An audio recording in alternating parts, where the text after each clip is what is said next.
ఖరీఫ్ కంది ప్రస్తుతం పూత పింద దశలో ఉంది.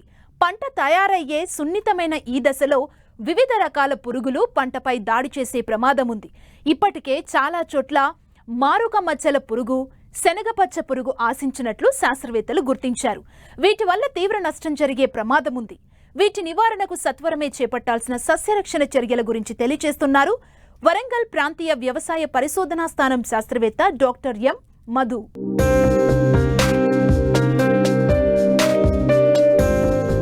ఖరీఫ్ కంది పంట కాలం సాగు చేసిన రకాన్ని బట్టి 150 నుంచి 180 రోజులు. జూన్ నుండి జూలై వరకు విత్తిన ఈ పంట 40 నుండి 60 రోజుల దశలో ఉంది. చాలా ప్రాంతాల్లో పూత పిందె తయారయ్యే దశలో ఉంది. అయితే 20 రోజుల పాటు బెట్టకు గురైన కంది పంట ప్రస్తుతం కురుస్తున్న వర్షాలకు కుదురుకుంది. చాలా చోట్ల ఎత్తు పెరిగిన కందిలో కలుపు అధికంగా ఉంది. ప్రస్తుతం మొక్కలు శాఖీయంగా అభివృద్ధి చెందేందుకు రైతులు తలలను తుంచడమే కాకుండా అంతర కృషితో కలుపు నివారించాలని సూచిస్తున్నారు వరంగల్ ప్రాంతీయ వ్యవసాయ పరిశోధనా స్థానం శాస్త్రవేత్త డాక్టర్ ఎం మధు. ప్రస్తుతం అపరాలు చూసుకున్నట్లయితే మన తెలంగాణలో ముఖ్యమైన అపరాల పంటలు చూసుకున్నట్లయితే వర్షాకాలంలో అంటే వానాకాలంలో పండించే పంటలు ముఖ్యంగా కంది, తర్వాత పెసర, తర్వాత మినుము. ఎంత విస్తీర్ణంలో సాగు చేసుకున్నాయో ఒకసారి చూసుకున్నట్లయితే ప్రస్తుతం వానాకాలానికి కానీ 2021 వానాకాలానికి కానీ కంది దాదాపు 3.6 లక్షల హెక్టార్లో సాగు చేయడం పడుతుంది. ప్రస్తుతం ఇప్పుడు కందిలో తీసుకోవాల్సిన యాజమాన్య పద్ధతులు చూసుకున్నట్లయితే కంది దాదాపు ఇప్పుడు 60 నుంచి 65 రోజుల పంట కాలం కలిగి ఉంది. కొంచెం లేట్గా అంటే July first week second week పెట్టుకున్న క్రాప్ ఇప్పుడు మనకు 45 రోజుల పంట కాలం కలిగి ఉంది. ఈ 45 రోజుల నుంచి 65 రోజులప్పుడు మనం ముఖ్యంగా చేయవలసిన యాజమాన్య పద్ధతులు చూసుకున్నట్లయితే ఈ కందిలో తలలు సుంచడం లేదా కొనలు సుంచే పద్ధతి, దీన్నే నిప్పింగ్ అంటారు. దీనిగాను కంది చివర్ల నుంచి 10 నుంచి 15 సెంటీమీటర్ల మేర ఈ కందిలో తలలు సుంచుకున్నట్లయితే మనకు కంది పంటలో వచ్చే సైడ్ బ్రాంచెస్ పక్క కొమ్మలు ఏదైతే ఉంటాయో ఇవి అధిక సంఖ్యలో రావడం జరుగుతుంది. దానిలో పూత ఖాతా అనేది దాదాపు 10 నుంచి 20% పూత ఎక్కువ వచ్చేసి దానిలో ఖాతా కూడా ఎక్కువ రావడానికి ఆస్కారం ఉంది. తదనుగుణంగా ఒక 10 నుంచి 15% వరకు అధిక దిగుబడులు సాధించడానికి వీలు కలుగుతుంది. ఇది ఒక ప్రయోజనం, ముఖ్యమైన ప్రయోజనం.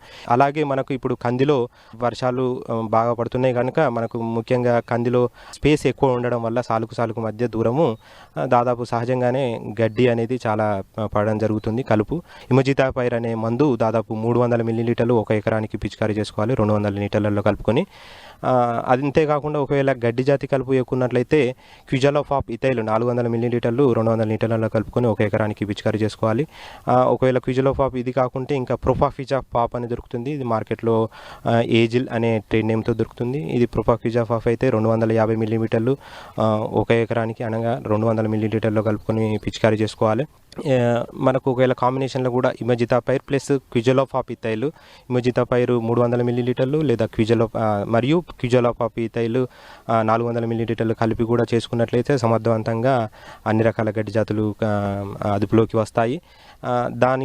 దాంతో పాటుగా అంతర కృషి కూడా చాలా ముఖ్యమైన యాజమాన్య పద్ధతి. ఇప్పుడు ప్రస్తుతం కందిలో మనకు దొంతి కొట్టుకొని లేదా మామూలుగా ట్రాక్టర్తో కూడా మనకు చిన్న ట్రాక్టర్లు, మినీ ట్రాక్టర్లు అంతర కృషి చేసుకోవడానికి వీలవుతుంది. దీన్ని ట్రాక్టర్తో ఒకవేళ చేసుకున్నట్లయితే మనకు మెకనైజేషన్లో భాగంగా మనకు తొందరగా అయిపోవడం జరుగుతుంది, ఖర్చు తక్కువ ఉంటుంది, కూలీల కొరత ప్రస్తుతం ఎక్కువగా ఉంది కనుక ట్రాక్టర్తో చేసుకోవచ్చు. కంది చాలా ప్రాంతాల్లో పూత పిందె తయారయ్యే సమయం. ఈ సమయంలోనే పురుగుల బెడద అధికంగా ఉంటుంది. పూత పిందె దశలో ఉన్న కంది పంటలో మారుక మచ్చల పురుగు, శనగపచ్చ పురుగులు ఆశించడంతో దిగుబడిపై తీవ్ర ప్రభావం పడే అవకాశం ఉంది. రైతులు ఈ పురుగులపై నిఘా ఉంచి వెంటనే తగిన నివారణ చర్యలు చేపట్టాలంటూ సూచిస్తున్నారు.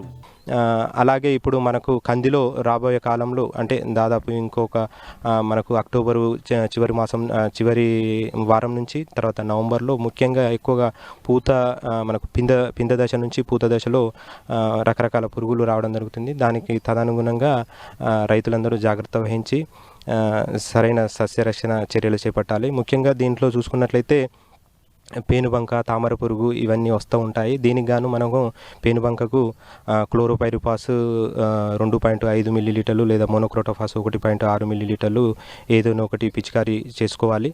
అలాగే మనకు మరూక మచ్చల పురుగు, ఇది మన కందిలో ముఖ్యంగా చూసుకున్నట్లయితే, తర్వాత శనగపచ్చ పురుగు ఇంకోటి. ఈ మరూక మచ్చల పురుగు మనకు దాదాపు లేత ఆకులు లేదా లేత పూమొగ్గల మీద కోడిగుడ్డు ఆకారంలో గుడ్లను పెడుతుంది. ఆకులను వాటిని అన్నిటిని గూళ్ళులాగా, పూతను, ఆకులను, లేత ఆకులను, లేత పిందెలను కూడా గూళ్ళుగా మార్చుకొని ఆ గూడు లోపల ఇది పురుగు ఉండి లార్వా గోకి ఈ పదార్థాలను తింటుంది. కాబట్టి పూతను, కాతను చాలా వరకు మనకు లాస్ అనేది జరగడం జరుగుతుంది. దీనిని మనం గుర్తించి సరైన సమయంలో యాజమాన్య పద్ధతులు చేపట్టాలి. దీనికి గాను మనకు మొదటగా ఒక బ్లాంకెట్ స్ప్రే లాగా మనకు వేపకు సంబంధించిన నూనె దాదాపు 1500 ppm 5 మిల్లీలీటర్లు 1 లీటర్ నీటి కలుపుకొని పిచికారీ చేసుకున్నట్లయితే ఈ అజాడిరక్టిన్ అనే కెమికల్కి అది తల్లి పురుగు కూడా మనకు గుడ్లు పెట్టక ఇష్టపడదు. ఒకవేళ పెట్టిన గుడ్లను కూడా మనము నశించడానికి ఆస్కారం ఉంటుంది. పంటలో పురుగు గమనించినట్లయితే క్లోరోపైరిపాస్ 2.5 మిల్లీలీటర్లు లేదా క్వినాల్ఫాస్ 2 మిల్లీలీటర్లు లేదా మోనోక్రోటోఫాస్ 1.6 మిల్లీలీటర్లు 1 లీటర్ నీటిలో కలుపుకొని పిచికారీ చేసుకోవాలి. వీటితో పాటుగా ఈ పైన చూపెట్టిన కెమికల్స్తో పాటుగా డైక్లోరోవాస్ నువాన్ అని దొరుకుతుంది. ఇది 1 మిల్లీలీటర్లు కలిపి పిచికారీ చేసుకున్నట్లయితే సమర్థవంతంగా దీనిని అదుపు చేసుకోవచ్చు. ఒకవేళ ఉధృతి అధికంగా ఉన్న సమయంలో క్లోరాంటినిలిప్రోల్ 60 మిల్లీలీటర్లు 1 ఎకరానికి, అనగా 0.3 మిల్లీలీటర్లు 1 లీటర్ నీటికి కలుపుకొని పిచికారీ చేసుకోవాలి. లేకపోతే ఈ ఇమామెక్టిన్ బెంజోయేట్ లేకపోతే మనకు ఎసిఫేట్, స్పైనోషాడ్, ఏదైనా ఫ్లూబెండమైడ్ 0.2 మిల్లీమీటర్లు ఏదో ఒక కెమికల్ను కొట్టుకొని సమర్థవంతంగా ఇది నిర్మూలించుకోవచ్చు. తర్వాత శనగపచ్చ పురుగు విషయానికి వచ్చినట్లయితే ఇది కూడా లేత పసుపు రంగులో గుడ్లను పెడుతుంది విడివిడిగా. ఇవి కూడా మనకు పురుగులు లార్వాలు ఏం చేస్తాయంటే ఈ లేత పిందెల మీద లేదా కాయల మీద హోల్స్ చేస్తాయి. ఇది తల్ల మాత్రమే లోనికి చొప్పించి లోపల ఉన్న గింజ పదార్థాలను తిని వేస్తుంది. మిగతా బాడీ అంతా బయట ఉంటుంది, మిగతా శరీర భాగం. ఈ రకంగా చూసుకున్నట్లయితే కాయలంతా డొల్లగా మారి అధిక నష్టం కలిగిస్తుంది. దీనికి నివారణకు గాను వేప సంబంధించిన కషాయము లేదా వేప నూనె 5 మిల్లీలీటర్లు 1 లీటర్కి ఫస్ట్ స్టార్టింగ్నే మనకు మొగ్గ దశలనే కొట్టుకోవాలి. దీని తర్వాత మోనోక్రోటోఫాస్ అయితే 1.6 మిల్లీలీటర్లు లేదా క్లోరోపైరిపాస్ అయితే 2 మిల్లీమీటర్లు 1 లీటర్ నీటికి కలిపి పిచికారీ చేసుకోవాలి. తర్వాత మనకు ఎకరానికి దాదాపు వీటి గుర్తించడానికి దాదాపు 4 ఫెరోమోన్ ట్రాప్స్ను ఎకరానికి 4 పెట్టుకున్నట్లయితే వీటిని ఉనికిని గమనించవచ్చు. ఒకవేళ కంట్రోల్ పరంగా చూసుకున్నట్లయితే దాదాపు 8 నుంచి 10 ఫెరోమోన్ ట్రాప్లు కూడా లింగాకర్షక బుట్టలు అమర్చుకున్నట్లయితే కంట్రోల్ కూడా జరుగుతుంది.